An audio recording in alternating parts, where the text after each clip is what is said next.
Assalamualaikum warahmatullahi wabarakatuh. Selamat pagi anak-anak, kita berjumpa lagi di pembelajaran online. Kali ini materinya tentang tema 9 ya, materi kelas 6. Tema 9, subtema 3, pembelajaran ketiga. Baik, langsung saja, tidak usah berlama-lama. Di pembelajaran 3 ini ada gambar seorang astronot ya. Astronot ini berhasil mendarat ke bulan. Astronot ini bernama Buzz Aldrin ya. Oke, siapa ini Buzz Aldrin? Mari kita simak baik-baik.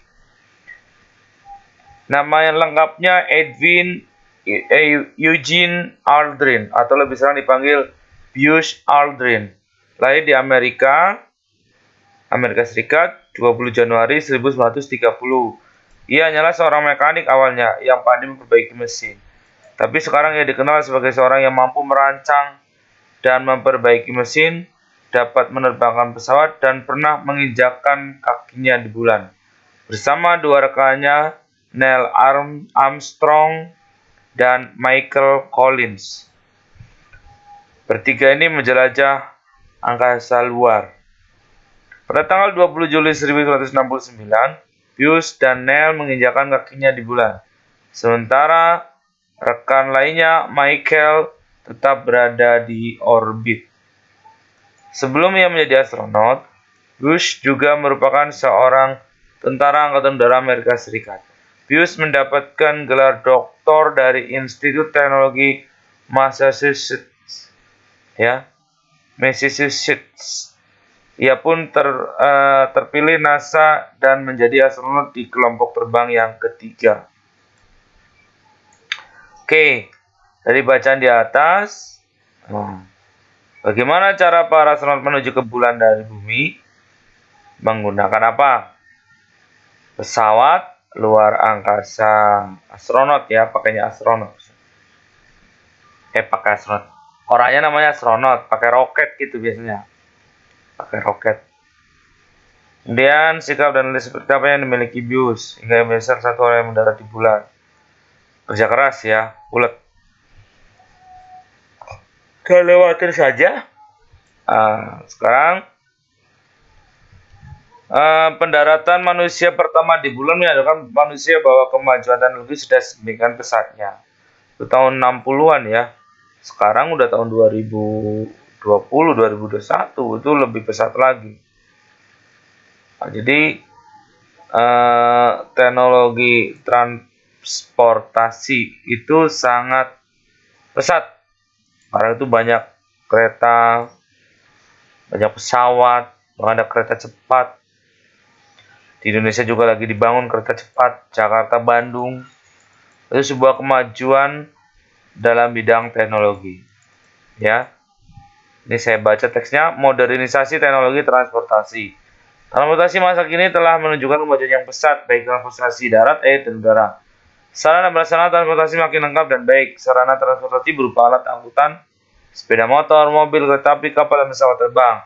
Prasarana transportasi adalah penunjang kelancaran pengangkutan antara lain jalan, jembatan, terminal, stasiun, lapangan terbang, dan pelabuhan. Jadi ini transportasi, alat transportasi itu sekarang sangat pesat sekali ya. Zaman dulu mungkin pakai delman, pakai bendi, ya. Sini-sini ada becak, sepeda. Sekarang serba mesin semua. Ada kapal, ada kereta, ada pesawat, mobil, luar biasa. Bahkan yang terbaru itu ada transportasi berbasis online atau berbasis daring menggunakan aplikasi ya.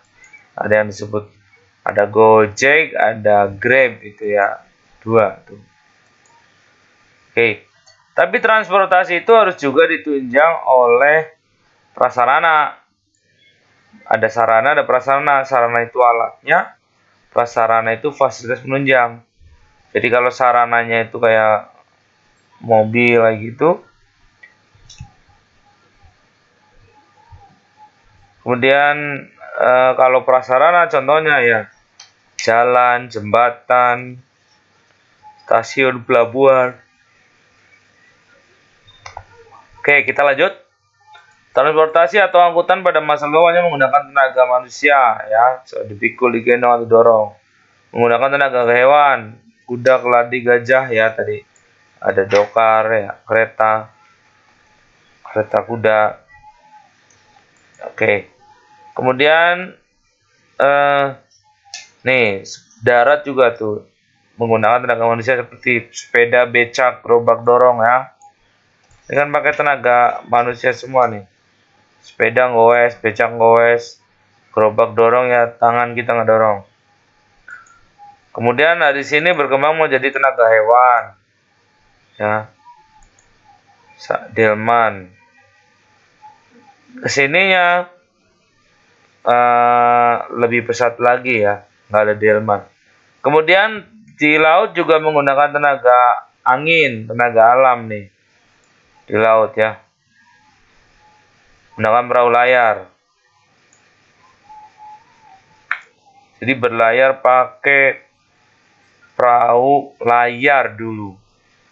Nyebrang ke Sumatera pakai perahu layar dengan tenaga angin. Jadi berangkatnya pada malam hari karena ada angin darat, pulangnya malam hari ada angin. Pulangnya siang hari, pagi hari karena ada angin laut. Oke. Alat transportasi tradisional umumnya tidak bermesin, ya. Ini nih, dokar ini nih. Ini nggak bermesin kan? Pakai tenaga kuda. Nih. Nggak ada mesinnya. Beda dengan mobil, ada mesinnya. Motor ada mesinnya. Sepeda juga nggak bermesin.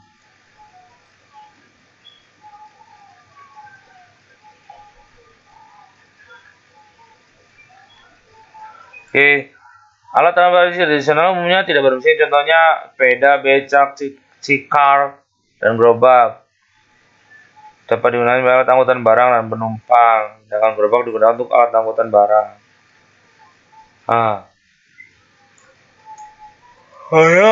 Melayani pengangkutan jarak dekat. Beda dengan sekarang, ya. Orang modern, wah, bebas kapan aja bisa. Pakai mesin. Ada kalau yang kendaraan angkutan barang ada truk tangki, kereta api barang, mobil box. Kalau untuk angkutan manusia, ya, ada angkot, bus, ya. Ya, kalau alat angkutan darat modern dapat melayani pengangkutan jarak dekat maupun jarak jauh, seperti antar kota dan antar provinsi. Perusahaan negara yang melayani angkutan darat yaitu PT Damri.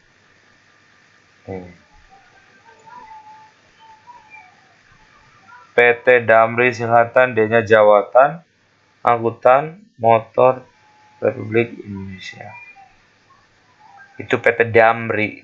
Bus, ya, banyak bus Damri. Dan PT KAI Kereta Api Indonesia Persero. Oke. Sekarang ada lebih modern lagi, ada monorail, ada MRT, Mass Rapid Transit, ada LRT. Nanti ada LRT itu di daerah Bekasi kita, like Rapid Transit Transportation, ya, kalau itu. Ada kereta cepat Jakarta Bandung, melintasi Bekasi juga. Oke, kita lewatin. Nah, ini nggak usah, kita lewatin aja. Nah, ini dampak positif terhadap masyarakat. Dampak modernisasi terhadap sistem transportasi darat. Kalau positifnya, ya, kalau masyarakat kalau menggunakan yang transportasi modern itu lebih cepat nyampe, lebih mudah, lebih cepat, gitu, ya. Negatifnya polusi udara, bus, gitu kan. Nah, itu dampak negatif. Positif terhadap lingkungan. Kalau itu tidak artinya meringankan atau bukan meringankan saja. Jadi menghentikan pemanfaatan binatang untuk angkut. Negatif terhadap lingkungan, ya, banyak hutan ditebang karena digunakan untuk membuat jalan. Seperti itu, ya, dampak positif dan negatif sistem transportasi darat. Oke, lanjut. Kita lewatin. Nah, sekarang lanjut ke teks cerita tentang wisata Batik Trusmi oleh Hamidah Jauhari. Batik Trusmi itu batik terkenal dari kota Cirebon ya. Batik Trusmi. Ini ada bahasanya, silakan nanti kamu baca sendiri ya. Baca sendiri. Oke. Kalau sudah, kita lewatin saja. Kamu suruh belajar.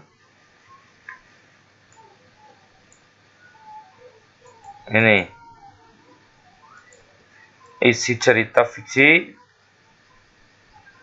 Ya.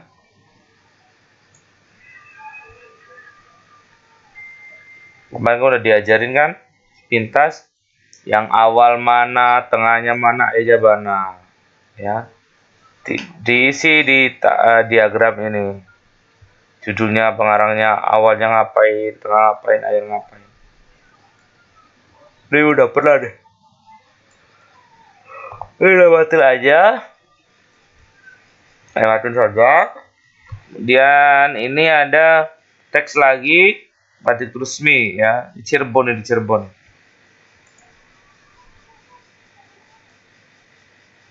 Tugasnya ngapain ini? Nah, ini buat latihan nih. Peristiwa persatuan kesatuan apa yang dijelaskan membaca di atas. Bagaimana dampak peristiwa tersebut terhadap setiap pihak yang terlibat? Coba kita baca aja.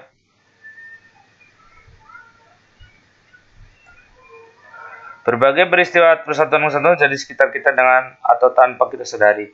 Setiap peristiwa tersebut memberikan dampak terhadap sekitarnya, baik individu, masyarakat luas, maupun terhadap bangsa dan negara maupun pada masyarakat.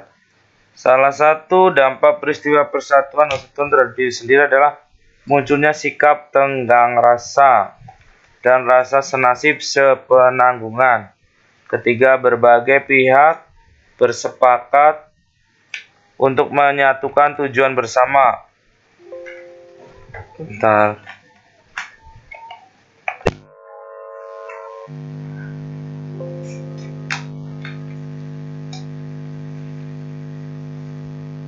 Lanjut. Peristiwa terhadap diri sendiri adalah menyebabkan rasa dan rasa senasib penanggungan. Senasib itu kita sama-sama senasib, sama-sama siswa kelas 6, itu senasib ya. Ketiga, berbagai pihak bersepakat untuk menyatukan tujuan bersama. Setiap anggota akan merasa diuntungkan karena tujuan bersama mereka tercapai. Ya, ini bersatu banget ini ya. Salah satu peristiwa persatuan dan kesatuan yang terjadi di Pasar Batik Trusmi Cirebon. Terkenal batiknya batik Megamendung ya. Pada awalnya usaha batik terancam bangkrut karena para perajin berusaha dan pemerintah daerah bekerja sendiri tanpa saling bekerjasama. Dalam suatu kesempatan, beberapa pihak terkait tersebut melakukan musyawarah untuk menyampaikan pendapatnya guna semakin mengembangkan usaha ini. Pada akhirnya tercapailah kesepakatan agar setiap pihak terkait bekerja bersama untuk tujuan yang sama, yaitu meningkatkan nilai jual batik Trusmi tersebut. Para pengusaha dan perajin batik Trusmi mendapatkan bimbingan dari pemerintah daerah. Mereka mendapatkan bimbingan dalam hal memahami masalah hukum dan hak cipta dan teknik batik yang efisien dan efektif. Kemudian pemerintah daerah juga membantu meningkatkan kualitas jalan menuju sentra produksi batik. Wah, sekarang keren banget nih di Cirebon. Sehingga memudahkan membeli untuk mendapatkan batik. Pada saat yang sama, pemerintah daerah mendapat masukan dari pajak penjualan dan pajak daerah dengan semakin meningkatnya produksi dan kunjungan pasar batik Trusmi. Dengan demikian, setiap pihak mendapatkan manfaat yang baik dengan peristiwa persatuan tersebut. Sumber www.lipsus.kontan.co.id dengan penyesuaian. Ya. Jadi Pasar Batik Trusmi yang tadinya terancam bangkrut hanya hidup kembali dengan adanya bersatu para pedagang dan pemerintah daerah mengembangkan Pasar Batik Trusmi ya. Dampaknya positif, pengrajin batik jadi semakin banyak produksi, banyak permintaan, pedagang juga untung, pemerintah daerah juga untung mendapat pajak penghasilan dan jual beli. Oke, kita lewatin Batik Trusmi, kita lanjut ke pelajaran 4. Ada pesawat yang kelihatannya bagus banget di pelajaran 4 ini. Ya, kalian bisa lihat nih. Pesawatnya sangat keren sekali. Ini ternyata pesawat bertenaga matahari. Wow, luar biasa ya. Perkembangan ilmu pengetahuan dan teknologi memberikan kesempatan untuk melakukan penjelajahan ke angkasa luar. Ini semakin canggihnya teknologi dengan menggunakan energi alternatif untuk mengurangi pemakaian bahan bakar fosil. Bahan bakar fosil itu apa? Bahan bakar yang akan habis, yang tidak bisa diperbarui, seperti kan yang berasal dari fosil ya. Kalau minyak bumi itu berasal dari fosil tumbuhan, minyak bumi itu dari fosil hewan ya. Kalau batu bara itu dari tumbuhan. Nah ini energi fosil ya. Jadi energi fosil itu yang minyak bumi dan batu bara. Seorang penemu balon berkebangsaan Swiss, Bertrand Piccard, yang berjalan sama dengan sebuah perusahaan dari Swiss melakukan uji coba dalam membuat pesawat berbahan bakar energi matahari. Tentang pesawat ini buat lebar sekitar 7 meter. Ya, ini pesawat energi matahari. Luar biasa.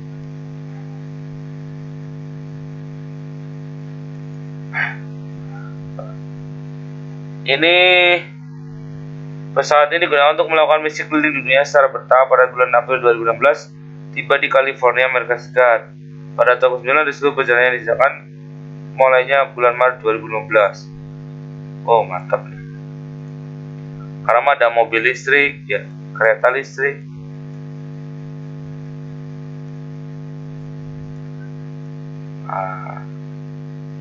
Tiga ya. Soalnya 3 nih. Mengapa manusia ingin menemukan pesawat terbang berbahan bakar energi surya? Ya karena kalau pakai energi fosil akan lama-lama nanti akan cepat habis. Itu. Kemudian energi surya itu ramah lingkungan, tidak seperti minyak bumi yang bisa polusi asap. Ya, batu bara polusi asap juga. Energi surya dibanding dengan yang berbahan bakar fosil lebih irit tentunya ya. Karena surya itu kan sumbernya banyak. Dampak dari penemuan tersebut terhadap lingkungan akan sehat ya, bersih karena tidak tercemar oleh gas buang. Kita lewatin. Sekarang pengaruh modernisasi terhadap perkembangan sistem teknologi air dan udara. Kalau tadi darat, sekarang kita air dan udara. Ya. Kita lihat teknologinya apa aja yang itu. Ya. Kalau di laut, dulu masalah menggunakan dayung, rakit, dan perahu layar. Sekarang, dan digerakkan nama tenaga manusia dulu. Sekarang, lebih sangat modern ya, lebih maju lagi. Ada kapal feri, bahkan ada kapal pesiar. Luar biasa kan? Semuanya pakai motor, bukan pakai manusia. Bisa menempuh jarak jauh. Kalau dulu kayak perahu dayung kan nggak bisa jauh ya, apalagi rakit kan nggak bisa jauh. Kalau perahu yang yang kayak feri, kapal pesiar itu jauh, berbulan-bulan di laut. Dulu tidak ada transportasi udara. Yang paling canggih itu dua balon udara yang pakai api gitu ya, asapnya itu bisa. Gas dari asap itu untuk yang menerbangkan. Ternyata lama-lama ditemukanlah pesawat. Ya, sekarang aja banyak jenis pesawat. Ada helikopter, pesawat tempur. Pesawat tempur juga macam-macam. Ada F-16, ada Sukhoi. Helikopter, ada helikopter Puma. Ya, dan lain sebagainya. Jangan salah, di Indonesia juga ada yang sudah ada perusahaan yang menghasilkan helikopter, pesawat ya, kayak perusahaan apa itu, PTDI ya, di Belantara Indonesia. Kalau kendaraan militer ada namanya PT Pindad di Bandung.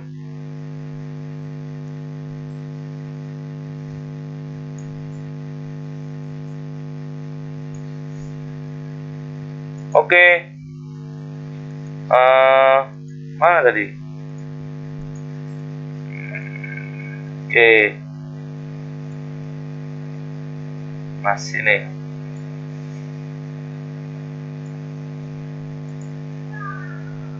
Ini tugasnya pilih transportasi.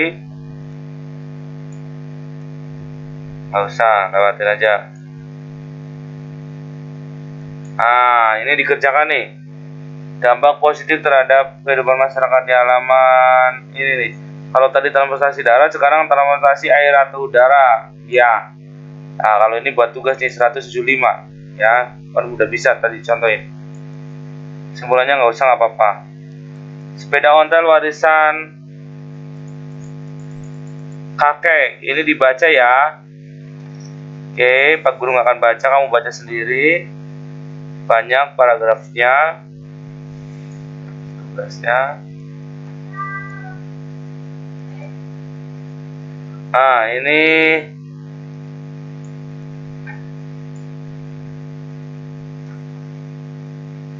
sebuah cerita dapat memiliki persamaan dan perbedaan dengan pengalaman pribadimu atau dari film yang pernah kamu tonton setelah membaca cerita. Di atas akan lebih berikut, gunakan diagram gaya ini untuk melengkapi keterangan. Silakan bersama perbedaan cerita tersebut dengan peristiwa yang pernah kamu alami. Nggak usah deh, ini yang ini nggak usah. Udah biarin.